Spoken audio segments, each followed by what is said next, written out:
सूक्ष्म शरीर है, सुख दुख का भोगना सूक्ष्म शरीर में। आत्मा तो परमात्मा में मिल गया, और सूक्ष्म शरीर क्या होता है? मतलब देखो बेटे,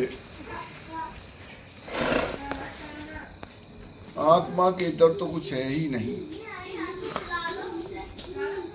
जितने भी शरीर हैं ये जो दिखते हैं तुमको, ये जगत दिख रहा है, शरीर दिख रहे हैं, वस्तुएं दिख रही हैं, ये महाभूत दिख रहे हैं, ये सब मन के द्वारा कल्पे हुए हैं। जैसे स्वप्न में कुछ न होते हुए भी बहुत कुछ दिखता है, और जिस वक्त स्वप्न देखते हैं वो सब सत्य दिखाई देता है। उस वक्त तुम उसे असत्य नहीं मान सकते जब स्वप्न देख रहे हैं। स्वप्न हट जाने पर स्वप्न की कोई वस्तु नहीं रहती। ठीक वैसे ही जब व्यक्ति ज्ञान में जग जाता है तो इस जगत की कोई वस्तु उसके सामने नहीं रहती। फिर भी जागतिक दृष्टि से, मायिक दृष्टि से इसका विवेचन इस तरह से है कि शरीर तीन तरह का है, स्थूल, सूक्ष्म और कारण। स्थूल शरीर तो यही है जो तुम बैठे हो दिख रहे हो, सब ये स्थूल जो आंखों से दिख रहा है। ये पंच ज्ञानेंद्रियां जो हैं जिनका एहसास कर रही हैं, ये स्थूल शरीर है।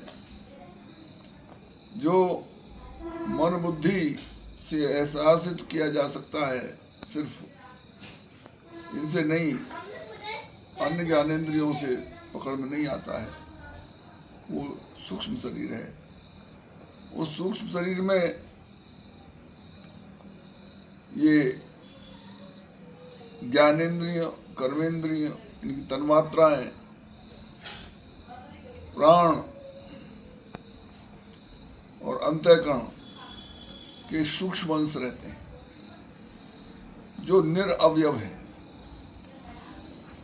निरअवयव का मतलब उसमें कोई कण नहीं है। स्थूल में कण है, जैसे आकाश में कोई कण नहीं दिखाई देता, वैसे ही उस शरीर में कोई कण नहीं दिखाई देता। तो वो स्थूल है, वो सूक्ष्म शरीर है। सूक्ष्म शरीर की जो स्थिति है वो संस्कार, प्रारब्ध और अज्ञान से मिश्रित है। उसी के अनुसार उसका संचालन और समापन होता है। अब कारण शरीर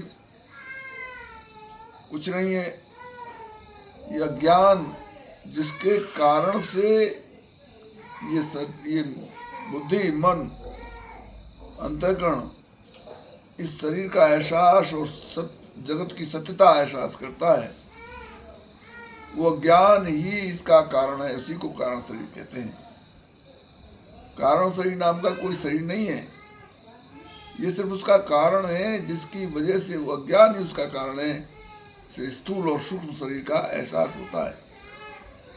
वस्तुतः भगवान श्री कृष्ण ने कहा है, न जायते मृत्यु वा कदाचन नायं भूत्वा वा न भूय अजो नित्य शाश्वतो अयम पुराणो नान्यते हन्यमाने शरीरे। न तो कभी इस आत्मा का जन्म होता है, न कोई मृत्यु होती है, न इसका जन्म मृत्यु होना संभव ही है। ये कैसा है? अजय है, अजर है, अमर है, नित्य है, शाश्वत है, पुराण है। ऐसा है ये आत्मा, तो इसमें जन्म मृत्यु नहीं है। इस बात को वेदों ने भी कहा है। वेद में कहा है, न कश्चित् जायते जीव शम्भुष न विद्यते। इस जीव का कभी जन्म ही नहीं हुआ और इसका उत्पन्न होना संभव ही है। न कश्चित् जायते जीव शम्भुष न विद्यते, ये वेद की श्रुति है। इसी तरह से इसी बात को दत्तात्रेय जी ने कहा है, जन्म मृत्यु न ते चित्तम बंध मोक्ष शुभाशुभ। जन्म और मृत्यु तेरे चित्त में है ही नहीं। जन्म मृत्यु न ते चित्तम बंध मोक्ष सुवासो न बंध है न मोक्ष है न शुभ है न अशुभ है। कथम रोध से बस नाम रूपम न तेन में। जो नाम रूपात्मक चीजें हैं वो न तू है न तेरे न मेरे हैं, इसलिए क्यों चिंतित होता है।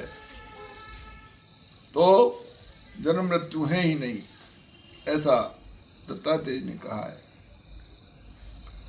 और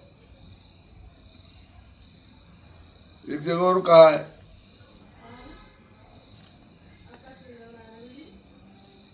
दत्तात्रेय जी ने कहा है कि जन्म मृत्यु ये जो दिखते हैं ये है नहीं,